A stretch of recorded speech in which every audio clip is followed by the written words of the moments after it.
so-called elections done. So please, Yes, let's but I say was that lying to them. between Britain, I'm sure you weren't lying. You're just wrong. But between Britain and Germany and the little appendix to the north called Denmark, um, between Britain and Germany, northern Germany, there is definitely Doggerland and the Dogger Bank. Absolutely, you're completely correct. And if you sail from the British east coast across, you hit the Cleaver Bank, which is, by the way, where your incident came about, as you know. I don't know. No, that's not. But that isn't what happened. I explained where Dogger Bank was. Right. It wasn't to do with the action. It was where Dogger Bank. So, Axel, you are doing what so many people do. You're attempting to rewrite history. No, I will give you the transcript of the whole thing because we already have it under preparation, and you will have a laugh later because you actually said between Britain and Denmark, and this is the whole point. The Dogger Bank is not between Britain and Denmark.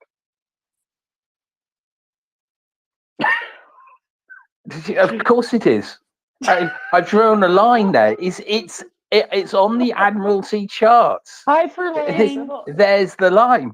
Hey guys, Hi, I don't. Verlaine. David, Did you see Feline? Feline is in. Hi, So Verlaine. yes, we stop did, of you. course. Relax a little. Relax a little. Verlaine needed some setting up with a bit of levity so that you could laugh ahead of, get herself a cup of tea, and be ready. Come on, all in hand. David, we Axel, can't go on forever.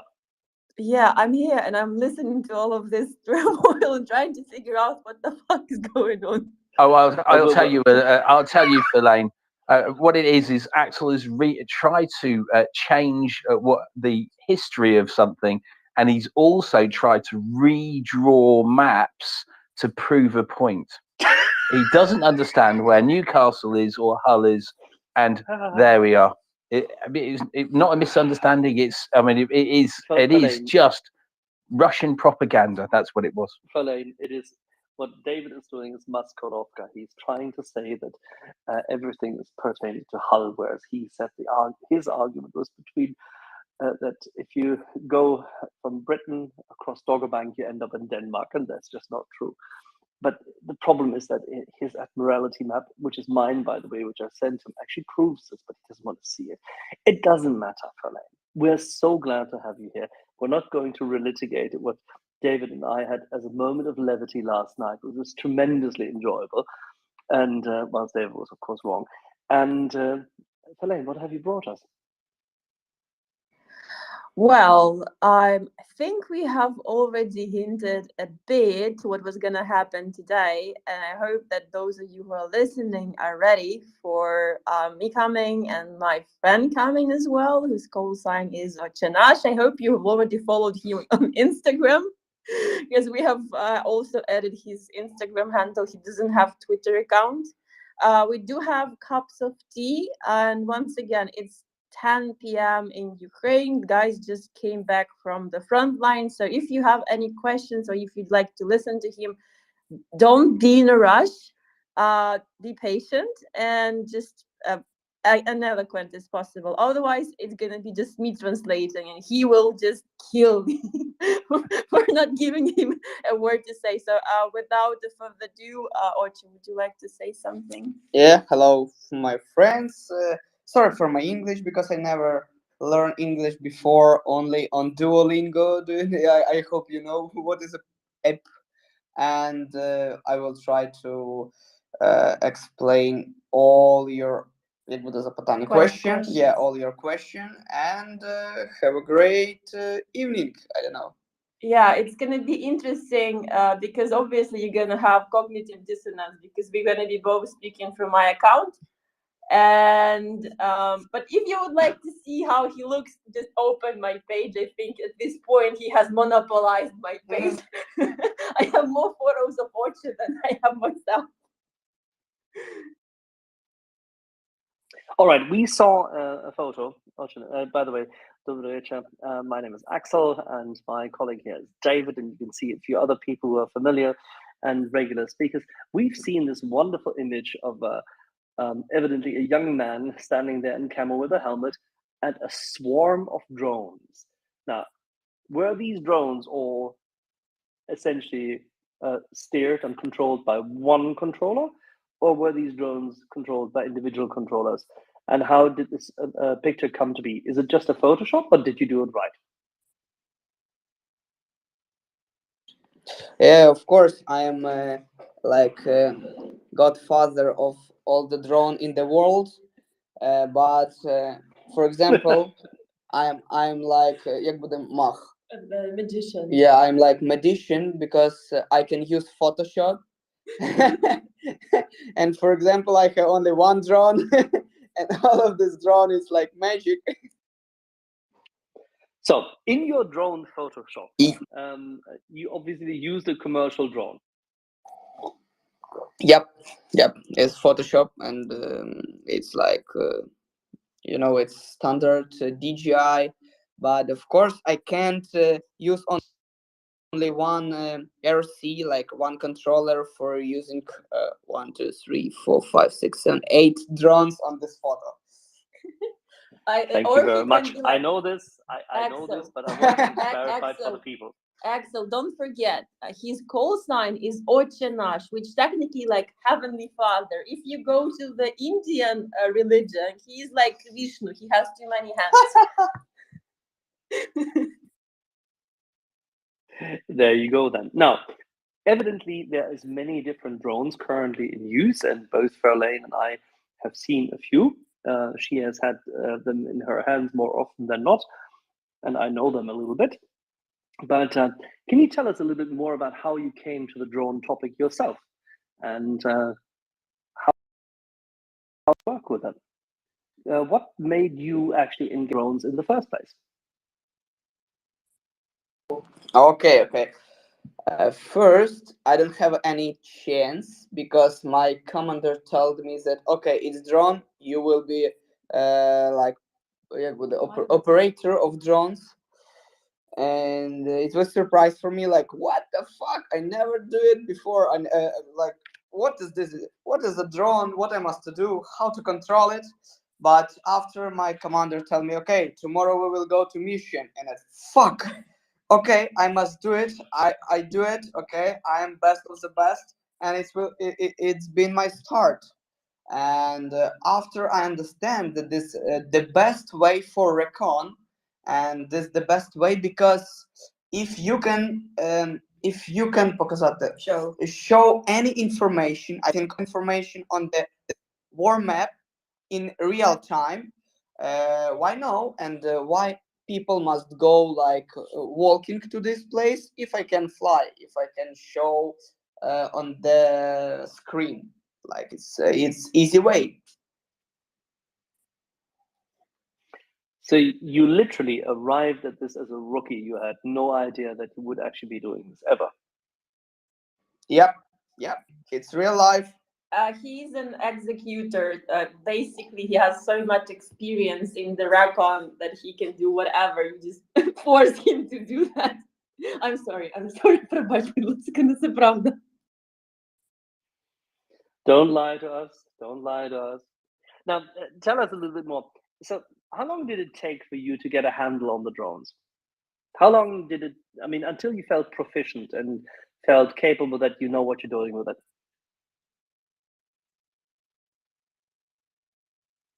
Okay, my start been at July 2022, 2022, and till today.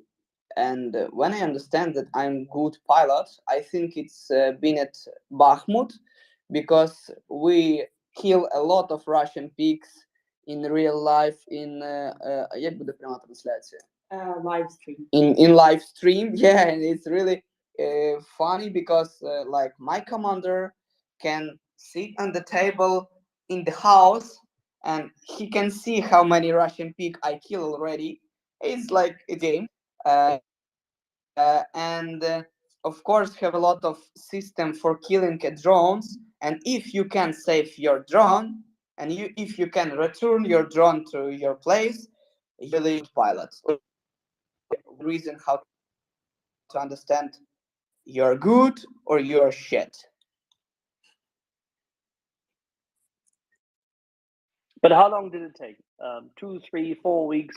When did you feel that you had it under control and that you could actually accomplish more complicated missions? When did you feel that, I got the hang of it?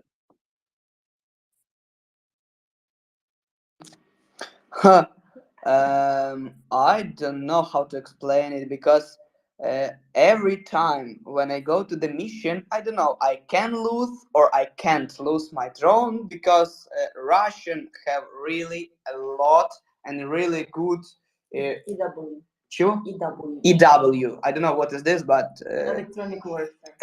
Чего? Electronic warfare. Electronic Warfare. warfare. Oh my god, it's new words in my life. Okay.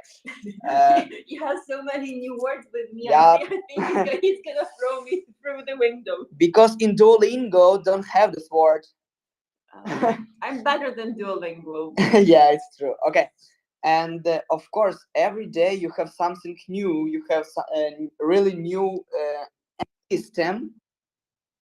And every time, every day, you have new fucking surprise for your job, for my job. And I don't know. It's like you must feel the controller. You must feel the like keep. You know, like when you play game on Sony PlayStation, yeah, you must understand how to play the game.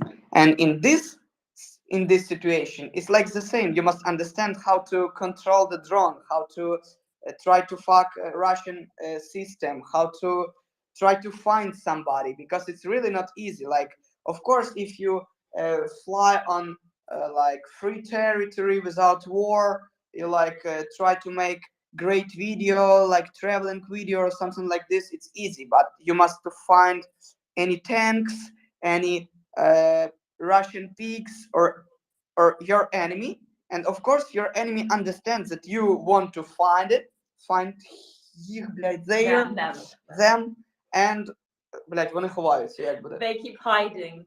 They keep hiding, and it's really not easy. Like all situation, it is not different.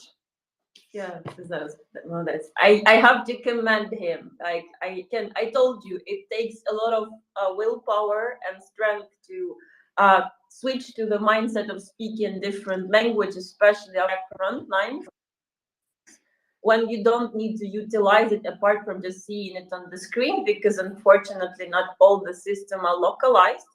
So I'm patting him on the shoulders, like literally. Now I understand that my English is bullshit. Sorry, no, guys. his English is good. It's what I'm saying. I'm saying that you're. But I try, really try. His English is good. I kind of ask you to ask him questions about his life overall, because that's just I'm just asking you. Please do that. Sorry, you want us to ask questions about his life overall or not?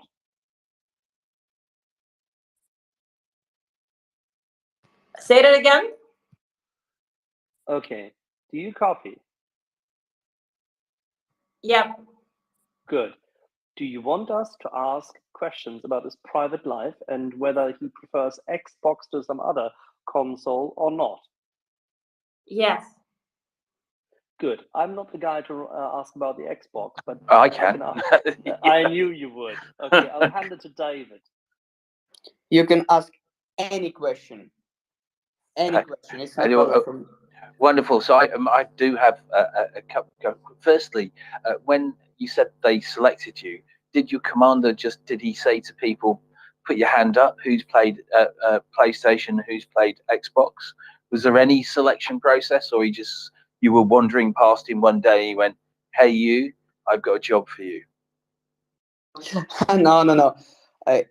For example, it was really interesting for me because I see that a lot of pilots make really great job, and I try to play on the computer simulation, and I think, oh, it's not hard for me. Like I can do it, and of course, Commander see that it's interesting for me, and he tell me, okay, you will. And I tell, no problem, I can do all of this job, I think. That's brilliant. So is it when you say compute? You say computer because there's a difference between a computer, a PlayStation, and an Xbox, right?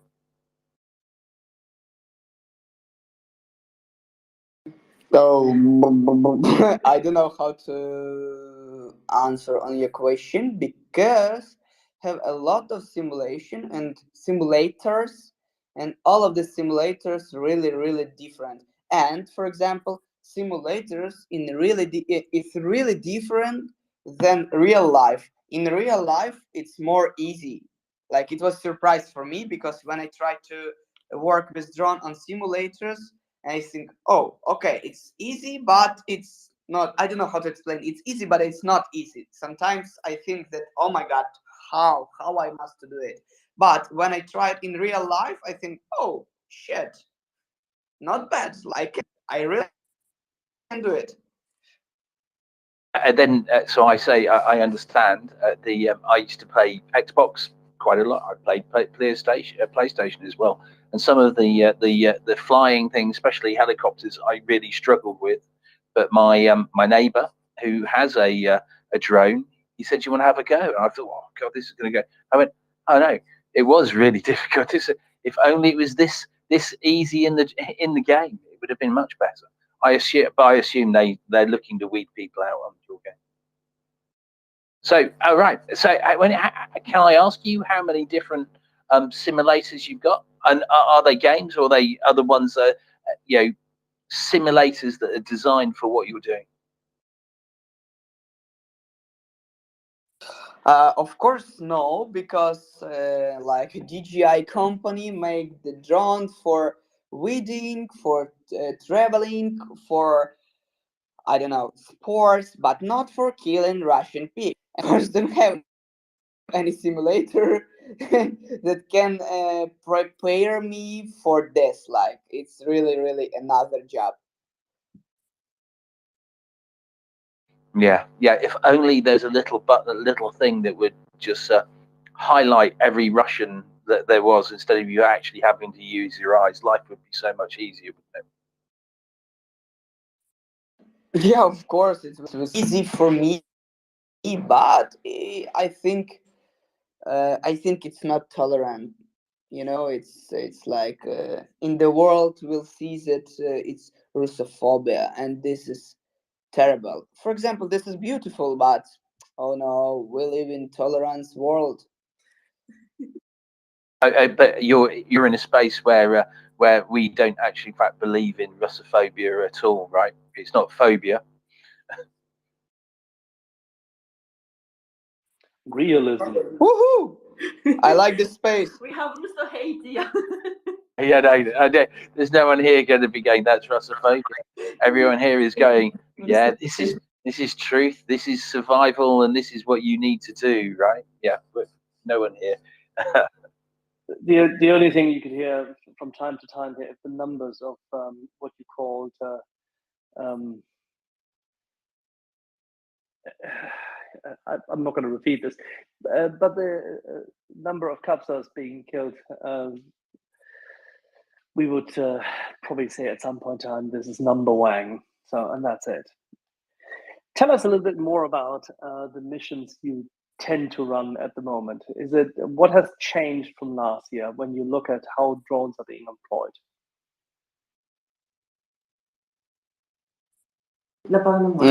I don't know. I can't tell about it or no, but I can tell like small half of information, and I can tell that why in Bakhmut 4 or 5 months before and working now is really different because I think 5 months before when we go to Bakhmut and when we try to find a Russian enemy, it was more easy for us because we have like really a lot of ammo. And if you find Russian peoples, it's not like 1, 2, 3 people. It's really big company, like 10+ people. You show the coordinate, and our artillery try to kill these people, and these people die. But now it's really not easy because for example, for true Russia, як буде на крок вперед. One step ahead. Ох ти, ёб твою. One Step ahead. Yeah. of us in radio, як, блядь, от это? Чего, блядь? Radio transmission. Як буде радіоелектронна боротьба? Sorry, guys. Electronic warfare. Electronic warfare. He's making me laugh. System. Okay, Russian electronic warfare system. It's really better and stronger now, and it's not easy for working. 6 months before, I can find Russian people, and we will kill it. Now it's not easy because of this system, and all of the system try to like kill our drones every fucking day. I hope you understand. Again, sorry for my... Oh, we understand. Absolutely. Guys, this is the problem. He thinks that his English is bad, but he doesn't have anything That's brilliant. to compare his English with. Проблема просто, що ти думаєш, що тебе англійська погана, ти не можеш її ні з чим порівняти, але ми знаємо, яка англійська погана, а тебе хороша, не переживай. Просто в нас вона знати добре. Вони все чують. Ну, пофіг, вони не знають.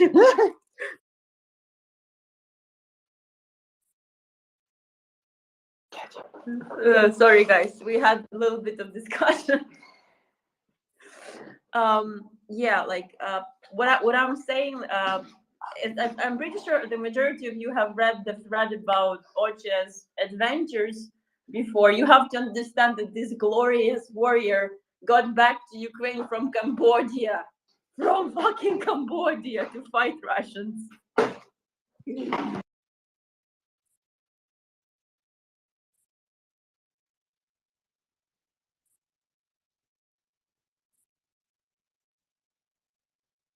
Ooh, Axel, have I lost Verlaine? No, there was just a little discussion in the background, and they weren't quite clear as to where to go next with it, as it seems. No, I was just saying, like, if you had this wonderful individual, if you had read the thread, got back to Ukraine from Cambodia willingly, like he decided that his pledge and his oath is much more important in terms of his life, overall life, than just, you know, safety and being in the comfort of another country. He didn't have to, but he had in his head. So no, that's very commendable. But Verlaine, did he, when he was in Cambodia, did he see the monuments which are still there as a result of the genocide of Pol Pot? okay. Yes, of course, and I've been in Museum of Genocide, and like it's not new for my country, because all country who has communism before has, and a lot of dead people, because it's history. And I think everybody understands that communism is, I think, the biggest shit in the life. Like, it's the biggest stupid ideology in the whole world, and all country who has communism before have a lot of genocides. Like China now, it's like Muslim in China. North Korea, a lot of people who don't have any food. Like Cambodia, it's like, I don't know, 60% of was dead because of Ukraine. It's a whole lot more, 5 million people because of communism and stupid Stalin. Everything, like everywhere where being communism, страждали. People suffers. Absolutely, конечно. So, the reason why I asked about this is, of course, most people who haven't seen this can't imagine the atrocities, because exactly what we see there would have come to Ukraine, that Ukraine would have stopped to fight if we would not supply and support Ukraine with help and ammunition. This is exactly what would be the consequence. It would be yet another full-scale genocide, because they have declared clearly that they want to annihilate Ukrainians left, right, and center, old, young, they don't care. So when you say pigs, hey, I applaud you. I'm with you. You can name the enemy, it's your prerogative. It doesn't matter. From time to time, this doesn't sound well in Western media, but you're fighting, and you're fighting the good fight. So tell us more. How many drone pilots have you? I mean, are in your unit generally? Is it just to say 3, 4, 5, or is the importance of the drone by now so big, so vested, as we've learned, that pretty much every platoon now benefits from support by a drone pilot, or how is it set up?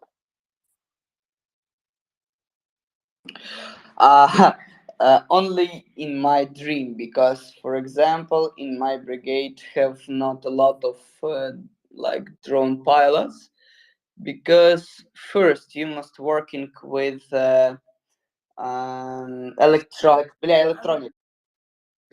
electronics, and it's not easy. You must be відповідальний. Responsible. I hate myself. Oh my god.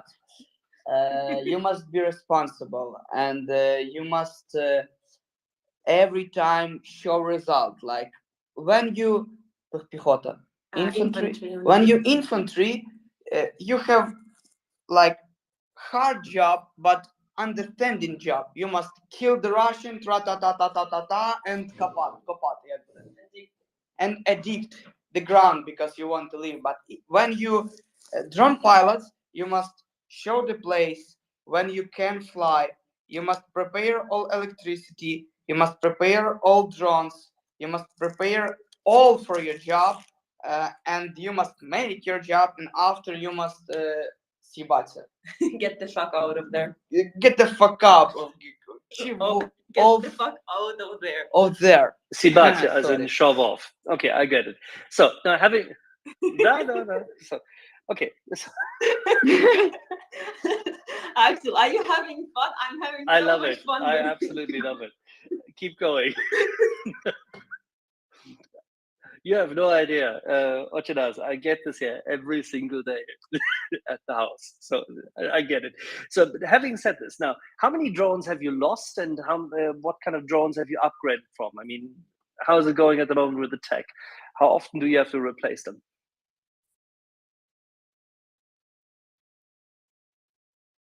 Now I try to calculate. As in, how long do they last at the moment? And before, It's not a, it's for example, it's not a lot, really, because I know the pilot who lose really more than I am, like more than it's X. 10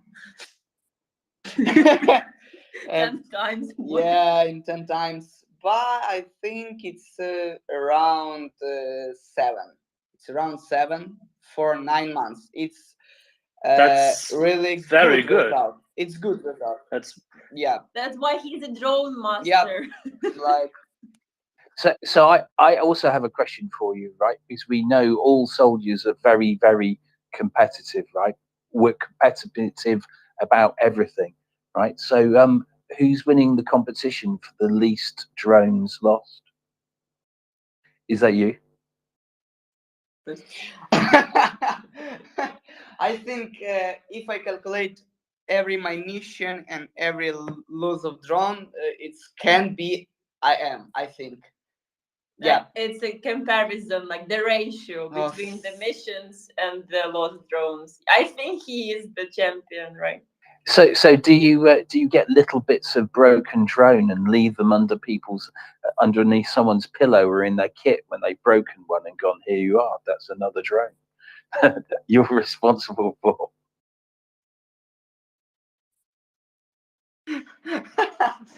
I'm not Saint Nicholas.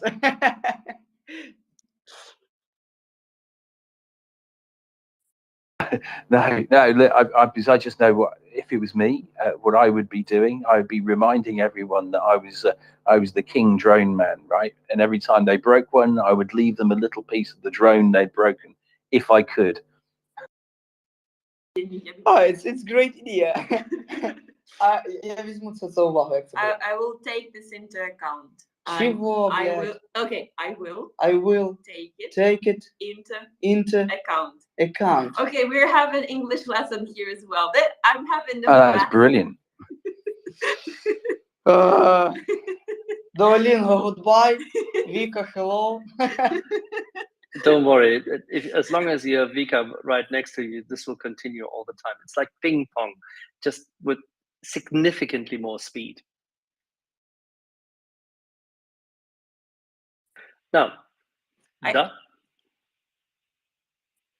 I will be like Eminem in the future. No, like you're laughing, but we today did the Ukrainian tongue twister. So the tongue twister goes like this, and he's just killed me. So it's like this. Бабрлись брудні баюті, два бобри була на бурі. Брате, брате, бобри, добре, дуже добре, брате, бобри. He was like, what the fuck are you even saying? And this is like legitimate Ukrainian tongue twister. Something in a 30 thermal ticket, blah, blah, blah, blah, blah, blah. So are you I rapping? think Charlene, is that a new Ukrainian rap? I will do whatever to keep my guys safe, you know. She's Ukrainian Nicki Minaj. No, fuck no. I will definitely hit him right now, you know. Like I told you, this is like they are like my family, so that's why I'm trying to, you know, you out of all people know that I'm trying to preserve their functionality. So that's why once again I would like to remind you that we are here to support the Rubige unit. And if you look into the nest, you have the ways to support them. So please do the right thing. Thank you. I thought you were a bit more of a Dido than a Nicki Minaj, Verlaine.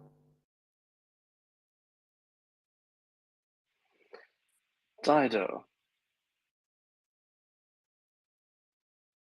Oh yeah. Right. So that went the way of the dodo. And Verlaine, quick question for you both. I mean, given the amount of time, what's the kind of R&R they are currently having? I mean, you cycle out, you have a week off or 10 days off, and then you go back to the front? And how long do you stay at the front line?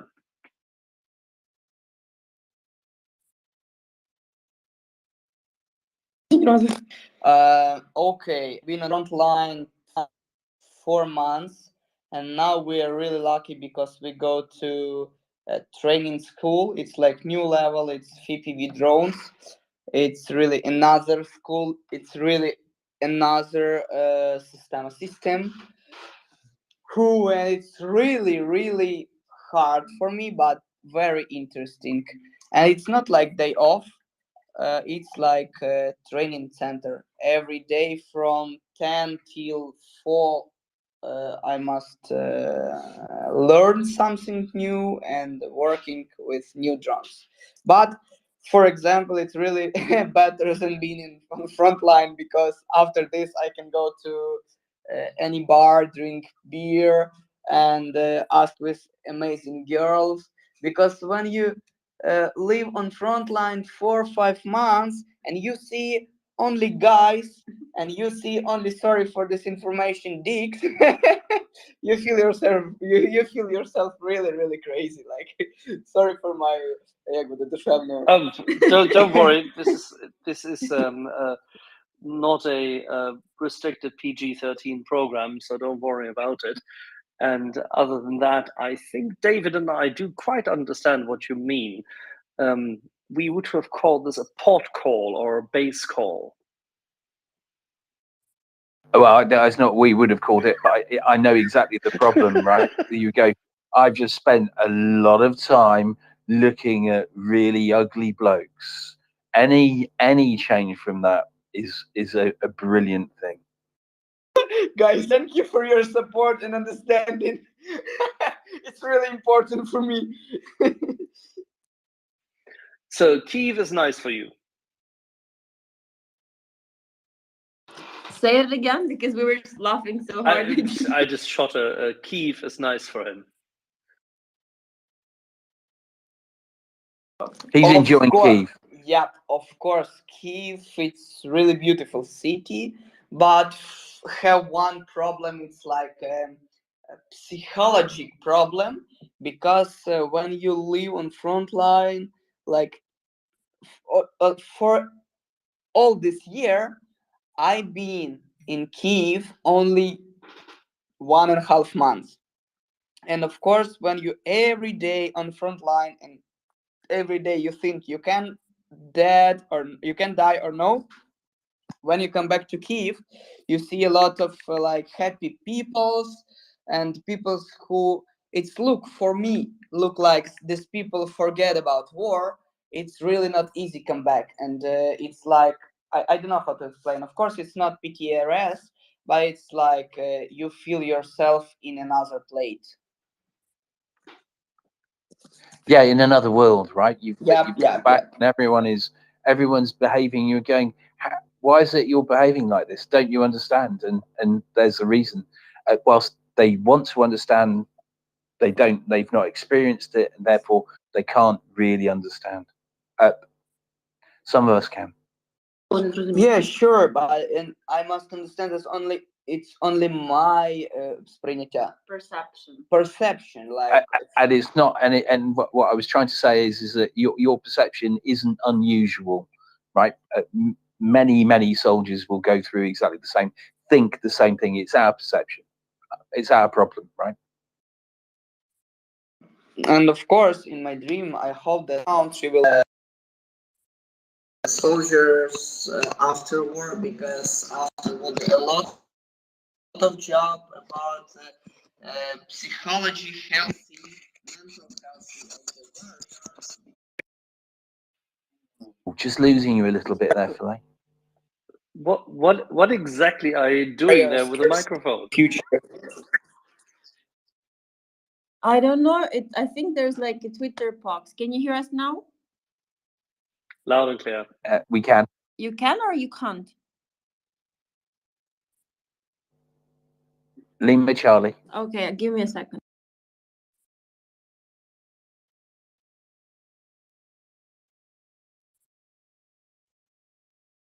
But can't hear Ocha. She's recycling. Okay. Well, listen. Whilst that's happening, Axel, this is brilliant. He's a brilliant guest. Absolutely wonderful. And we really need to find out from which region he is from.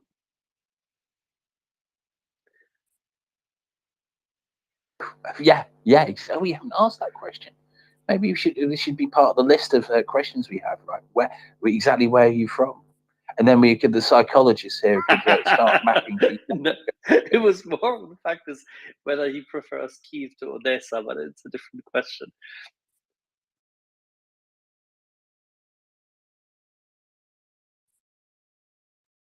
Well, people tend to like sun, sea, sand, right? And I have to tell you, you should do it yourself. Go to both cities and tell me after. And I've been desperate to go to Odessa for about 20 years, right? And for many reasons haven't got there, right? Many reasons I desperately want to, but I like the old style, beautiful European cities as well. What is it with Verlaine there? She's dropping in and out. Let's hope that there is not yet another technical issue vested in Kiev. But whilst we're here, I thought I've never done this. I thought I'd remind everyone why we are here. This is Verlaine's running a drive to get some donations for her unit. So if anyone is here is able to donate, that would be absolutely wonderful thing that you could do.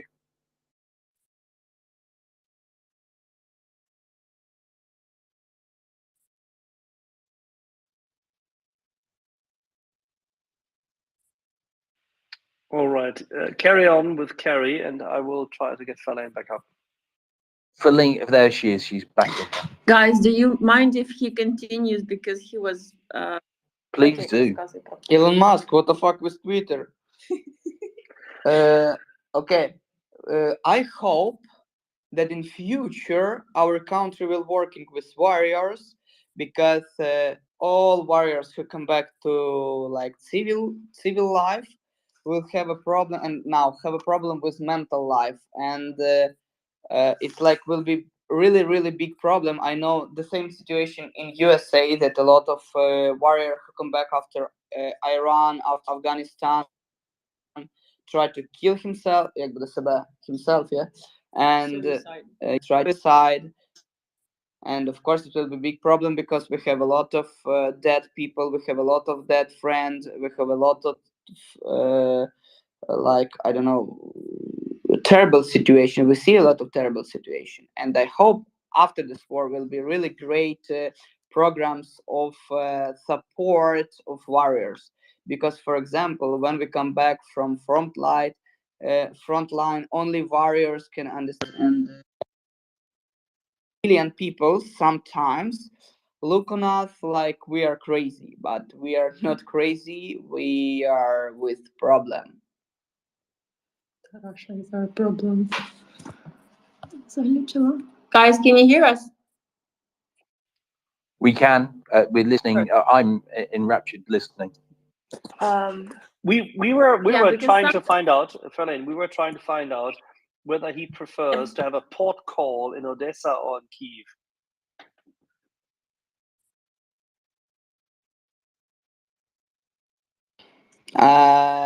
Okay. I think the best place will be in Thailand, near the ocean, with the happy mushrooms. Full moon party, right? Yeah. And with beautiful girl. I hope girl not listen me, because I want to be with beautiful girl in the amazing room, with like 1 cup of beer and ocean. Yeah, but Odessa is great way too. I love Odessa really very much. Can you tell us where you're from originally? I from Western Ukraine, West Coast Customs, like from amazing city. It's welcome to Lutsk. It's amazing city with castle, with great history, with amazing river, and with beautiful people. Welcome to Ukraine and Lutsk. Yeah. Guys, have you? I think at this point you know the map of Ukraine is as good as we do, especially the eastern Ukraine. You should have seen the western side of Ukraine when the missiles were launched from Belarus and Caspian directly. So you have an idea what is Volyn and why, yeah, and why Lutsk is important as well, right? Who has an idea? Raise your hand. 100%, Falain. Okay, Graham. And if you listen about Bandera, it's from my region. Yeah, we are like Volyn peoples. It's true Banderovets. Yeah, it's funny that you mentioned Volhynia, because, by the way, Falain, did you all meet with Ryan? We have like guys haven't met anyone apart from me. I am making sure that they are safe. Okay, no, the reason any other the reason is only that I wanted to highlight, because Ryan's family, his German family originally, is from Volhynia, and from the outskirts of Zhytomyr.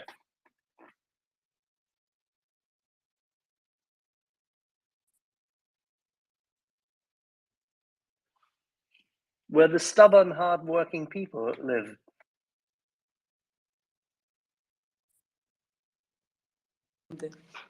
All Ukrainians.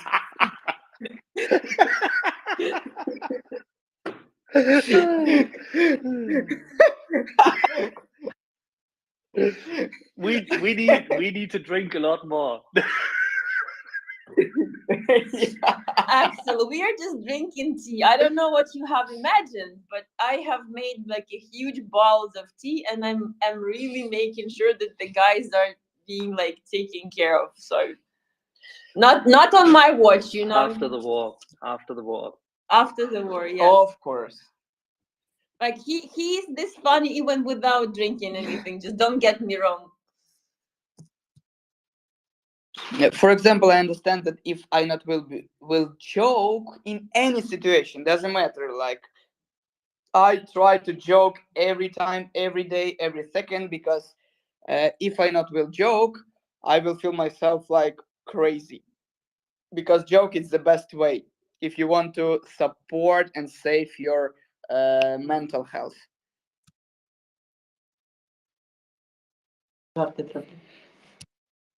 Yeah, I think we can all understand that. Especially it's a black joke. Dark. Dark humor. Okay. All right, Verlaine, do you mind if we go? We have a lot of hands up from people. We have Carrie, who's been having a hand up. We have Graham, we have Meta, Cutton. If you don't mind, we'll go to questions. Sure, guys. Can you be slower? I'm just asking because it's really late and I don't want to overburden him, right? Just slow. Thank you. 1, 2, 3. Is that so enough now? Come on, Verlaine, you can translate so fast. Carrie, let's go. Fucking shit. Accented. Yes, like, oh, Lord. They were given a mission by Panda to keep me less burdened with tasks, and you're giving me more tasks. When you speak very fast, I feel myself like Windows 98. Welcome, Like, welcome to the efficiency. Translate. Welcome to the efficiency of Lotus 123. Carrie, please, if you have a question. Yes, I do. Well, it's more a comment, really. I was just going to say it's so lovely to hear you keeping your humanity. It's so nice to hear you laughing and joking in the face of such challenging situation. And you, Verlaine, and also your colleague, you're clearly really young Ukrainian people who've had your young years stolen from you by this war at the moment. And I just wanted to say well done for, despite everything and all the horrors you're having to deal with, keeping your youth, keeping your sanity, keeping your humanity, and well done. It's really great to hear you holding on to that because it is so precious. And I'm sending you loads of love. Oh, thank you so much. And you have a really beautiful voice. Maybe we can go to coffee. 100% down the line. Cry me a beach party. I'm there. All right, before anyone cries me a river, we'll go to Graham, and then afterwards we go to Meta and Cutton. Graham, how are you? I hope I can get a coffee invite as well. I'm not quite sure, Graham, that this will work. We can ask Verlaine whether we can find someone suitable for you. Graham, please keep going. No, it's just a couple of quick questions for Ochi. First thing, nice to meet you. I hope you're looking after Verlaine, Vika, well, because I know how hard she works. I've seen it in person now. And the questions are, how has technology changed over the last year for the drones? Is it what's changed, like 3D printing and what other aspects?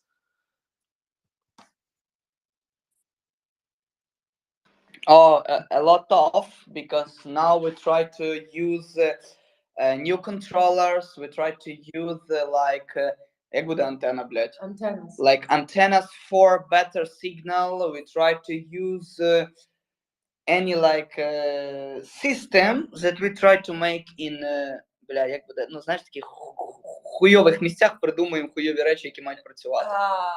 They are in the shitty situations, they think out of the box shitty solutions that should be working, perhaps. Ой, Господи, Боже.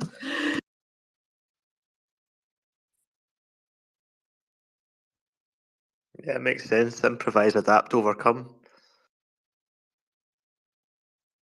Yeah, I hope you understand what I think, because I don't know how to translate it in English. I don't know how to explain it in Ukrainian, because it's really, you have nothing and you must do something like great, like that must work every time without any problems.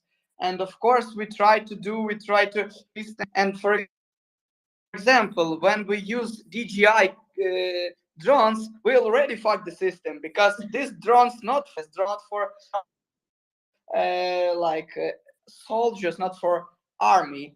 And we use like Chinese system for better signal. We use Ukrainian system for finding the Russian soldiers. It's really interesting. It's really interesting because we try to make something new, but we have zero.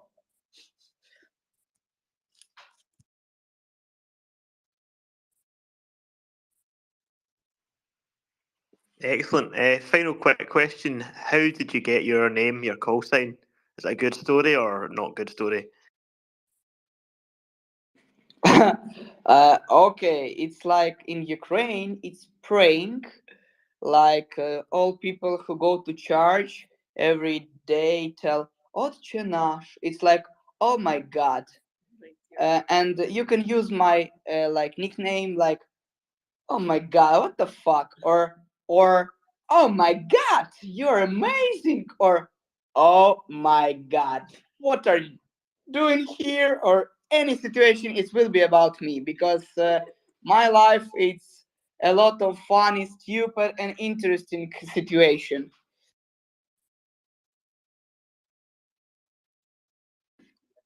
That was really interesting, buddy. Thanks for answering the questions and coming up, And and stay as safe as you can. Graham, wait a second. and it's my big secret. It's my surname. No, like legitimately, that's his surname. I saw his passport. Well, that's not a very good story, is it? We'll have to work on that. Let's go to Meta. Meta, do you have something for the counteroffensive?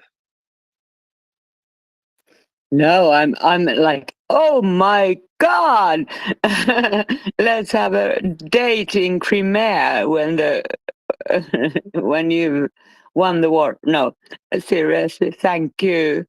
And my favorite subject, the mental health of the soldiers.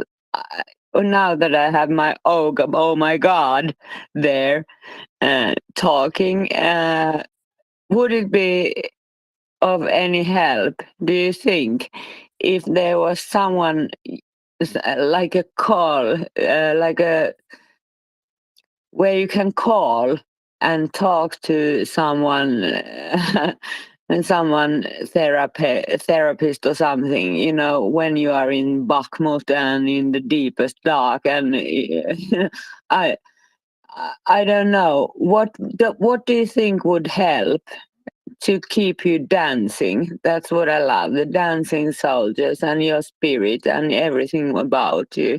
So let's aim for the party in Crimea. Oh my God. That's it. Okay, my daughter, I try to explain.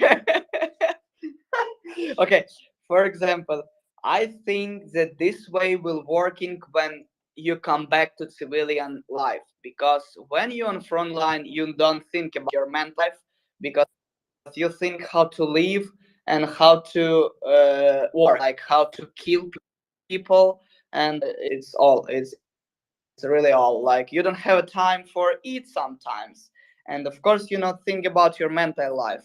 You come back, I think you must to have a number that you can call and you can speak and you can cry, because it's really neat sometimes. and it will be great if all soldier will have any psychologist.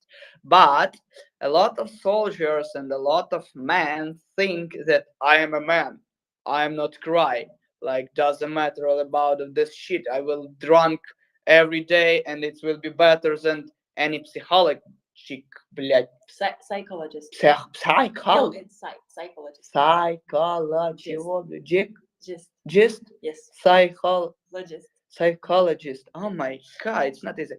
But And like finally we're gonna have a special hour for Orchard before I'm gonna bring him to the space. I'm gonna have him a lesson for free of charge. Well, technically he has everything free of charge. So. And you must understand that Ukrainian people also, it's Ukrainian guys, Ukrainian warriors, it's really conservative guys.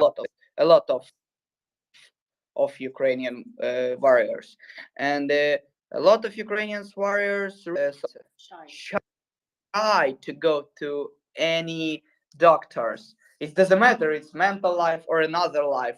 We think that okay, it's not big problem for me.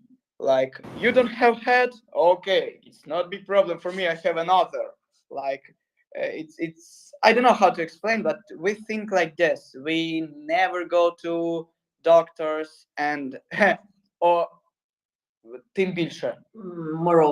Moreover, if it's mental life, and it's really, really big problem. Like it must be first program, like that you explain to warriors that this is okay. If you go to doctors, it's good for you. It's not your loser, not your like baby. It's okay. It's fine. Because what do you think when you come back to civilian life? Like I am the warrior. I kill the people. I tell you, I am the robot. It's not problem for me. But of course, in real life, you're like man, you're human, and you like will be better if you will working with your mental, and will be better if with people who can support you and who can speak with you. But sometimes I think that the best way for this if psychology will be warrior in past life. Like combat psychology? Yeah, like combat psychology. It's interesting that you would say this because when we had Natalia Kalnikova here, she is with the Ministry of Veterans Affairs and is in charge of one of the funds for the veterans. She said that she would hope that many of those who've actually suffered and who may have lost limbs and who may have been impaired by the war would take the opportunity later to assist others to cope with that, and that some of them may very well make the best psychologists because they can deal with it better. And she also highlighted that not everybody should fall prey to trauma, but that as one of our resident psychologists here always tends to say that most people can actually deal with trauma if they have the right environment and if they don't feel left alone. But having said this, let's go to Shaggy, and then we go to Cotton, and then again Carrie, Graham, and Meta. Shaggy. Shagster.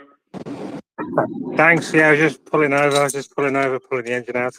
Yeah, great listening to you. Great sense of humour, loads of energy. Love your language as well. It's very colourful and perfect for the situation. I was just wondering on the humour thing. Have you heard of NAFO and the fellas?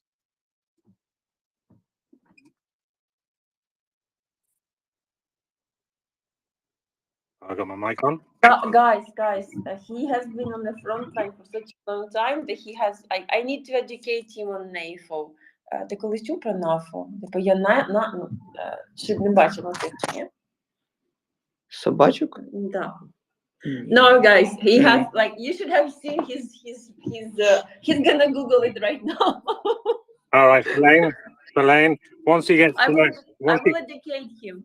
Cool. All right then. Here's an offer. Once he gets to know what NAFO is and what NAFO does, I want to volunteer to buy him his fella. Yeah, because I'm pretty sure he's going to want a fella. So you explain that to him. Explain that he just needs to DM me or you DM me with his description of what he wants his fella to look like, and I'll sort that out for him. Okay. Okay, so he saw the meme concept. Okay, what do you know, Roger? Sure. You saw him. I thought that I saw this in internet. Of course, it's really funny, but I don't know how to explain it. It's funny. I like it. But I don't know about concept of this. But I see a lot of like military, small, funny dogs, and maybe in futures I make tattoo like this. Okay, brilliant. Well, yeah. Anyway, Fellaini, explain it to him, and the offer's there. Okay, out.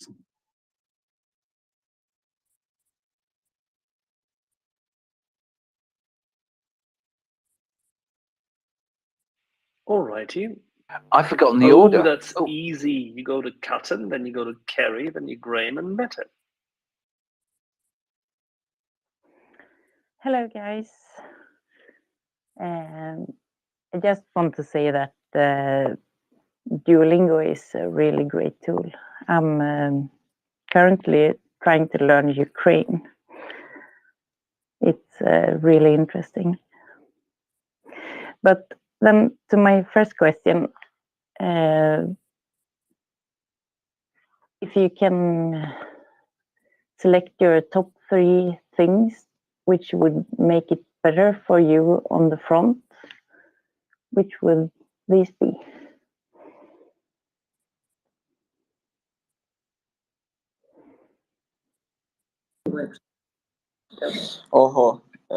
It's a really not easy question. First, it's good food, because my stomach feel myself. No, just feel.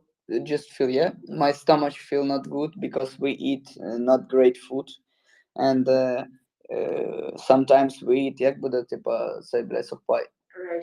Ratios. Sometimes we eat ratios 1 week, 2 weeks, or 3 weeks, and of course our stomach die after this. It's good food. Yeah, it's first. It's like готова. Ready-made good food. Second, it's sleep.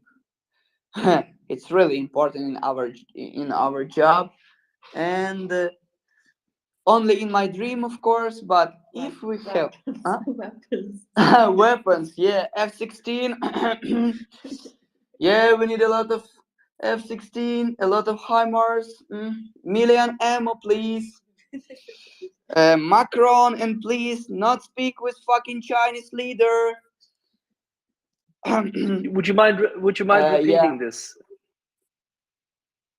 To Macron, about about Macron? Monsieur Macron. Would you mind repeating this, please? Mr. Macron, please, will be smart if you will go to speak with Chinese leaders. It's not good for you because he want to fuck your country too. Russian want to fuck Ukraine, but China want to fuck all the world. Communism again. We will try to convey that message to the young man who believes that he and his and his grandnan should actually be in the Elysee. I already write the letter on his Facebook page. You have to address his nan, as you know.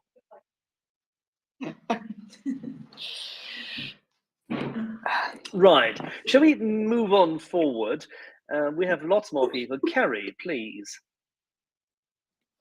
So I was just going to respond to, I can't remember who it was who spoke earlier, but I think the idea of the psychological support, like you were saying, needs to be after the war. I think at the moment, you've got to keep your brain in that fight space, and it probably takes away from your ability to stay in that fight space, to see the enemy as the enemy, to do the things you have to do, you know, that go against human nature. Normally you've got to stay in that space where they are the enemy.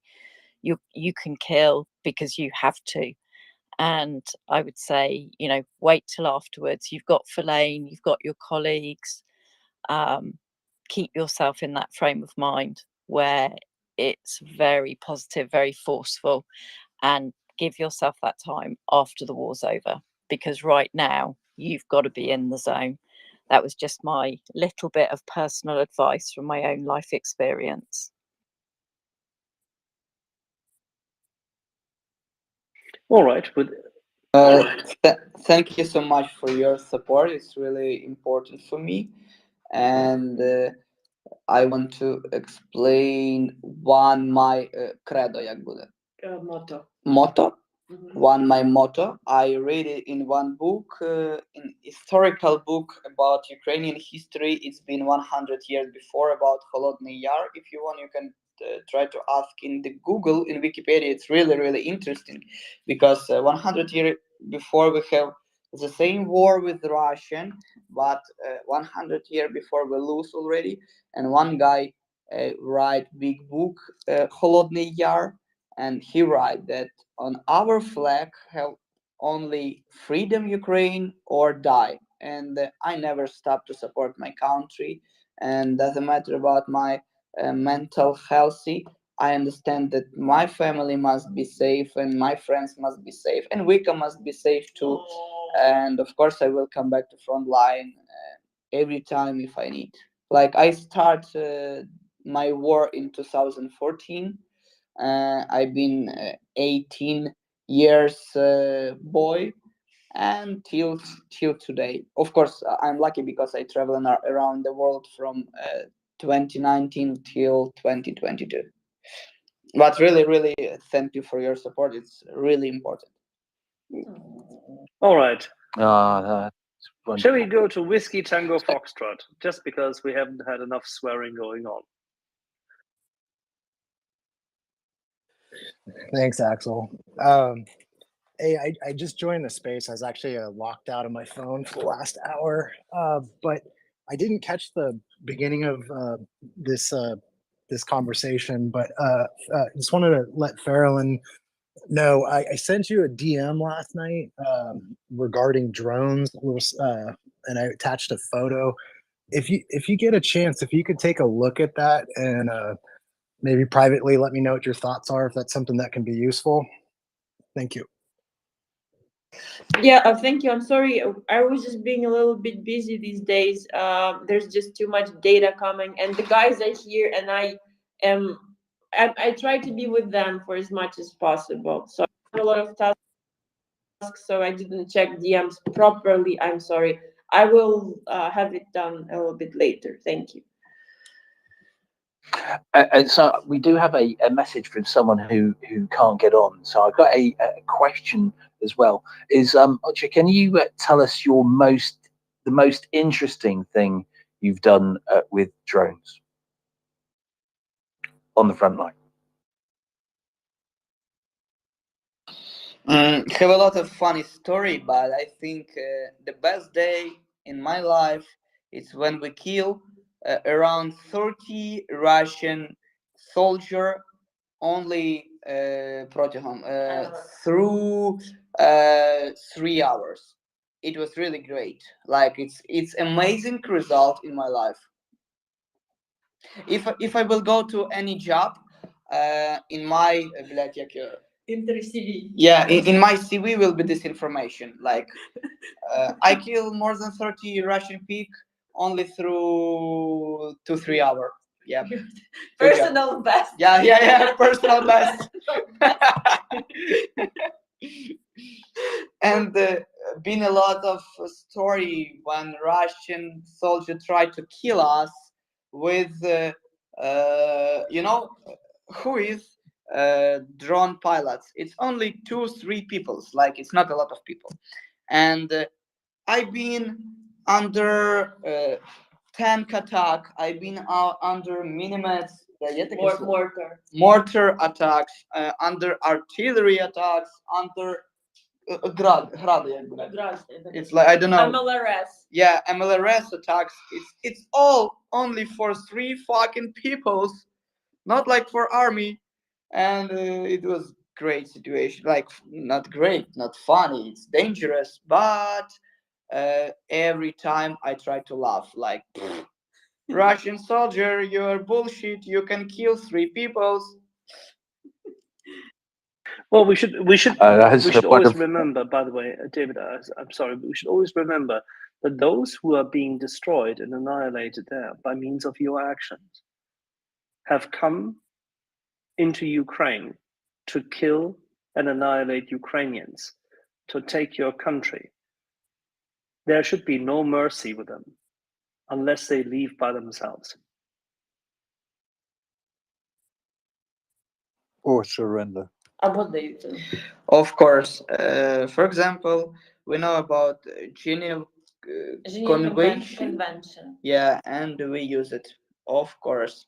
International humanitarian law is a must. This is NGU, one of the best brigades. They follow international law, but if they are being targeted, they have the right to shoot back. You know this. I must We all know it. tell it.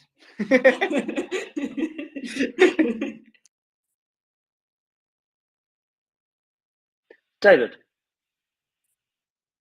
Oh, right. Okay. Well, yeah. So I've got to go back to what I was saying. I loved the idea of your concept of your PB, right?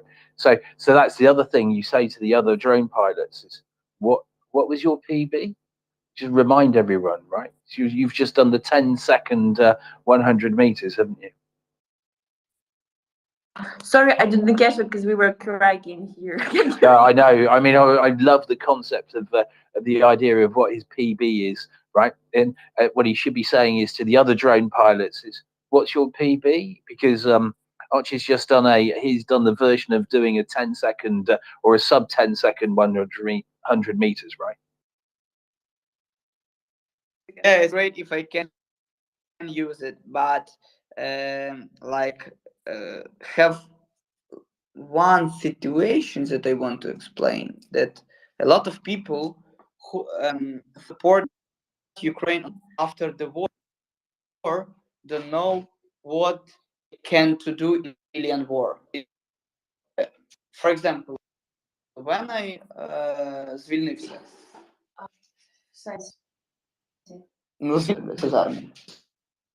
Got released. Go to release.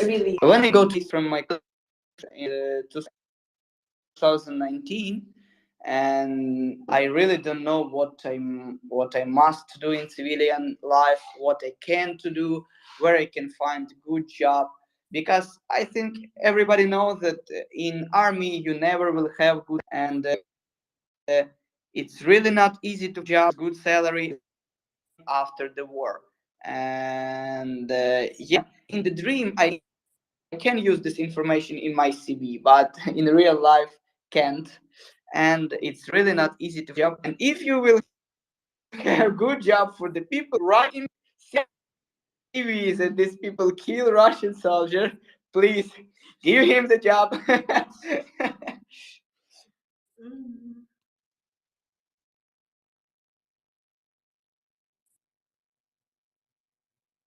I think it's back to Catton now, isn't it?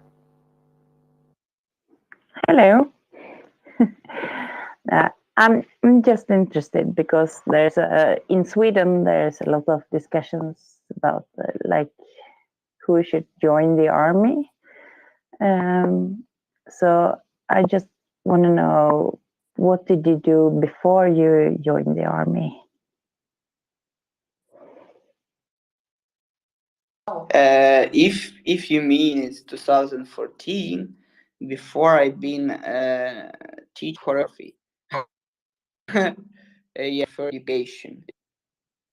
Second education is economical education, but for example, I serve already in army, and it's like I don't know how to explain. We sometimes have university, and you can study in university, but when you degraduate, you don't know nothing about your education. I've been good choreograph, but I have 27, and I not dance 7 years. But about economy, I'm not really smart, I think. But no, you no, did play a don't lot say of that. video games. No, you're a very smart guy. But you did play a lot of video games, right? I think like all the guys, of course, I love computer games. I love something new, and I love to lose my time on this shit because it's interesting, because it's easy and it's funny. I don't know how to explain. I think all guys, a lot of women love PlayStation and video games. Блядь, особливо, especially after your job, when you come back, when you have day off or something like this. Okay, thank you so much. And I must say, your English is really, really good. It's almost better than mine, who has been practicing for like 20 years or more. Thank you so much. Love you. Yeah, I think that goes for everyone else. Your English is excellent. So we're going to go back to, I'm going to go Meta, Graham, and then Sky Kiss. Meta. 3 points. One, when you get out of army, you won't have any problems finding a job. You know, if you have a CV with I've been a fighter in Ukrainian army, it's like, haha, okay, in. And so the second, thank you for being so brave, and thank you for keeping the spirits up. I hope the whole Finnish army was fighting with you, alongside with you. In our thoughts we are, but politics does this jam that we can't be there with you. For the third, my fight is with the mental health. Please say to the guys that if they have problems adjusting to the world after. I've been told so many times today and yesterday and Thursday when we had these talks that there's no problem when you're with the guys. It's the problem when you're not with the guys anymore. And don't push soldiers to schools or something, but and please seek help. Please, as a soldier, make sure that it's not a stigma, it's not shameful to check it. Everybody has a problem to adjust to the new life. It's different. Yeah, Thanks. Thank you. Okay, Sky Kiss.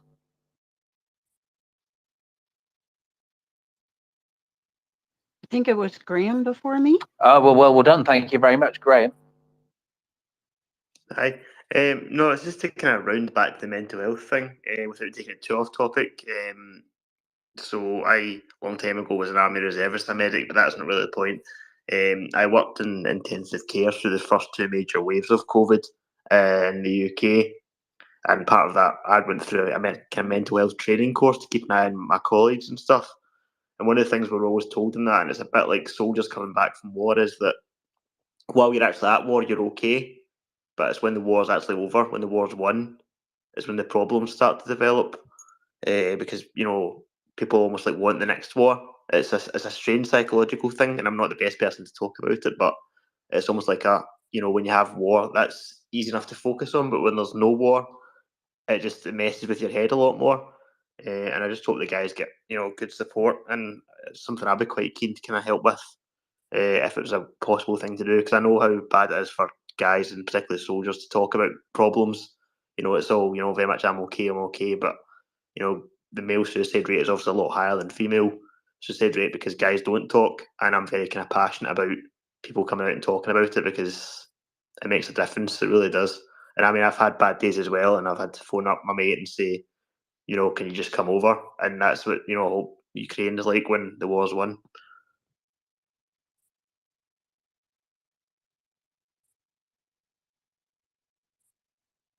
Okay, then I don't know if Ochi wants to come back on that at all, Fellaini. I think that we have a couple more hands, but overall, since we having a bit of like almost midnight here, I have questions. We're still here. I look at Oche and he is okay. I think he's not. It sounds like he's still bouncing around, like he's in a dance club. He's so energized. I don't know where does he have so much energy, because I'm usually like walking almost like a ghost. And I feel like he can donate energy to whoever is the donor of energy. Yeah, it's true. If you like energy vampire, you can come to me. It's not will be problem. He will suck out the vampires. Yeah, he would take it will, yeah, the energy, the emotional energy. So vampire. We know many of those people. Right, Sky Kiss. Then we'll go to Michael. Sky Kiss. Yeah, I would have just second everything that Meta and Graham said. It's really important that you keep up your hope for things. When this war is won, all of you who have gone to the front lines, whether you're operating a drone or you're operating an M777 or a HIMARS, you need to just be of good cheer that you're going to get the help that you need. And you've got here with NAFO, you've got some 80,000 people all over the world, and our friends who are not in NAFO. And we're sleep deprived dogs and cats and other animals, and we bonk the Russians as much as possible. We do that because we want the disinformation and the misinformation to go away and go down, because it's not helpful. Skykis, thank you so very much, victim. But like we don't feel hopeless. We don't feel relentless. No. It's like fine. Just a second. I think like Bocho wants to add something. Guys, you must understand that we are not victims. Like this war, of course, we understand that a lot of people die in this war, but in this war, we know that we will fuck Russian. And this war, we know that it will be not easy, but we do it because we have only this way. Another way, it's if we all die, like all Ukrainian people die. But for example, if we die, it's not will be a big problem for us because we die already. But now we know that we must fuck Russian every fucking day. Hell yeah! And like it's our mission, it's our idea, it's like our dream, and we feel good. Like we know that we have one chance, and we don't have a time for hesitation or something like this. And please, guys, never think that we are victims. Every time remember that we small country who fuck Big Bear every fucking day. And we will do it, and we will smile. Thank you. Okay, I think I was misunderstood. I meant after the war, and you were talking about your concern about being able to find a job and have a good job after the war.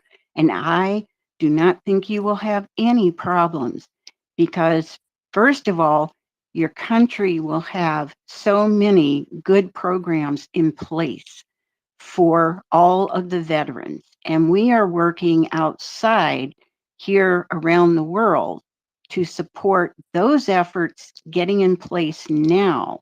And so we recognize when Ukraine's government Ukraine Social Services, they are working now to put everything in place. That's what I was talking about. After the war, I know you have the fight now. I know that. And I just wanted to make sure that you understand that there are hundreds of thousands of supporters all around the world trying to shore everything up that's possible. And we're here for the long run. We're here for everything that comes after the war, and we're here now to support you. And that's all I was trying to say.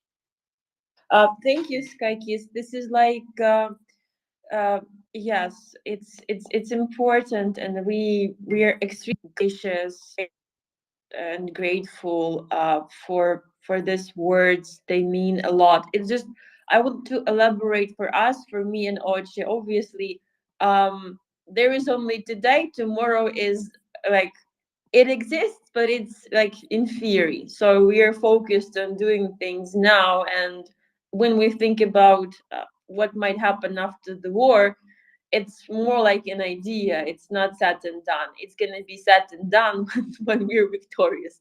As of right now, it's just like a moment to distract ourselves from our reality when our friends are dying every day. So this is why it's important to elaborate. We don't feel like being victims because we know that we are fighting for survival. Yeah. By the way, as I mentioned, here we today are supporting the fundraiser for the unit, for the Rubij unit. Here on our space, we have the MriyaReport fundraising effort. It's called Toys for the Boys, for your convenience, for easy way to find it. If you want to look watches other accounts and you want to follow him, give him a follow on Instagram. It's or there's in the card, you can find his handle. It's ochenash.a. He also have a Patreon account, TikTok. He just doesn't have a Twitter handle, because I feel like if he has one, we would have lost the best pilot in this Elon Musk's network of craziness at this day. So yeah, if you want to see what's being up to, the adventures of this glorious human being sitting next to me, trying to figure out what the hell am I talking about, then please do just give him a follow. And I feel like we have a really great cause.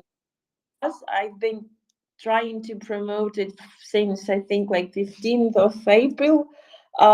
We are up for the end of the month because I would like to continue supporting other ideas, and I don't want to monopolize the space once again. So I won't support a unit because they are my family, my second family, and the order doesn't really matter. I love them all equally, and I am really worried about them every day, regardless where they are. So it's just that there is a hell of a whole list of needs which we need to have now, because we are forming the offense guards. My unit, um, and my unit yeah, my unit is been on the upfront. Happy Warriors. They поміняли, коротше, зробили щасливі воїни. My unit has been fighting in the wildest locations, especially since the beginning. They in Stormel slash Ocho was coming back to his unit from Cambodia, like you can think whatever you want to you can think whatever you want to about Ukrainians, but you will never ever misunderstand our idea of trying to save our people and defend our land. And we really worried about others. Like Oche knows I'm not about self. I'm thinking about them all. They are scolding me. And so I have to tell you one story. So I haven't spoken with Oche so much since the beginning of invasion because we weren't actually acquainted. So I knew the guys who he was working with. It happened that I was the one who brought him some kid at some point, and he didn't know me, but I kind of knew him because other people told me about him, but I've never like this. Actually, the first week we actually see each other in person, and I the second time I spoke with him online was me just yelling at him like, Oche, don't you fucking do this again, because he went on a minefield to get the drone back, the one that I happened to brought him. And he was like, but this is my equipment, I don't want to lose it. I was like, Oche, I will earn more money, but just please don't do that. But I try to explain why I did it, because I understand that if I not will did it, like my guys, like I don't know, my guys must walk to Location. yeah, to location, like on by on foot. And of course will better if I find this drone. It's dangerous, yeah, mine pole, it's like okay, it's like I know I'm lucky, yeah. I speak with you and I'm lucky, and why I did it. Yeah, but it's still like this is the reality we're living in. Like you just never know what's gonna be the next crazy thing they need to do, or like what kind of pieces of equipment will be like the last one. And I told him I'd rather sacrifice some devices than him, but he was like, he was comparing the numbers. I think like he thought it's one person in comparison with the whole group doing the recce. So, and it's the way their mindset right now is set is something different, like just different. Look, Philaine, what I'll tell you is soldiers are world class at doing really stupid things, right? But the number of times, and I think this any soldier and every soldier will tell you they have seen people and that they themselves have done things that are Olympic level dumbness. And many people here have heard the things that I've done, and they deserve a medal for being really, really stupid. We do them. It's one of the reasons, one of the things that when we're soldiers, for me to reiterate to everyone, I do not know any soldier who hasn't understood the risks that they take when they've joined up from the very start. We all know that our longevity may not be as long as everyone else's, but it's something that we've come to terms with. As Oche has. Great speaking. But with that, we've got some other hands. Michael has had his hand up for ages. Should we go to you, Michael? Oh, it's all passing quickly. What an honor and a privilege, Oche, to be able to hear your voice and hear your mission and your dedication. I can only imagine what it would be like back in my day to serve with you, someone of your caliber. You keep it up, keep your head down. I have a couple of comments further, and then I have a couple of questions. I'll try to be as brief as I can. My background is very heavily in the U.S. intelligence and defense community, as we call it, and I think you're doing a service for your nation in what I call overhead. There are different definitions for that. People here have heard me kind of pound that into the ground, but when you talk about killing Russians, I'll just relay something to you that was very surprising. I guess it was a realization of who I was in the world, what the world was like, when this older gentleman at CIA told me this. We were watching a video of a predator drone taking out an Islamic terrorist, and the rest of us were all like, wow, that's pretty incredible. And this older gentleman said, some people just need killing. So as harsh as it is, as cruel as it is necessary. And I can appreciate what you're doing, and your nation appreciates it. And I'm just so proud to have the opportunity to speak with you. The questions I have for you are two. Can you use, I'm a drone operator myself. I have a 2018 model DJI Mavic Pro with 3 batteries in perfect operating condition. I can choose to donate it. And Verlaine, maybe you could answer this. I can donate money, or I could also send this drone. I'm happy to do so. If you want to DM me, I will send it to you as soon as I have your the address and all of that business. Michael, are you in the US? Yes. I have a way of. I will sleep into your DMs. Okay, thank you. And thank you so much for your helping, really. Thank you for your words. Thank you so much. This is what MriyaReport does, right? Puts people together. Yeah, it's incredibly powerful. The other question, 2 questions more, if I may, David. One has to do with the photograph with the 8 drones, 8 that I could count in the air at one time. I can't fathom how I could do that. Is that a Photoshop picture, or is that some technology that's that you have available to fly multiple drones at one time with one controller? And if you can't answer because of OPSEC, I understand. It was a gift for me. It's like my friend made photo and he did it. I don't know how. It really was surprise for me because I think it's the best photo in my life. And yeah, it's first photo where I see like I'm really cool warriors, like on any magazine about war. It will be good photo, but it's really my gift, and I was so happy when I see this.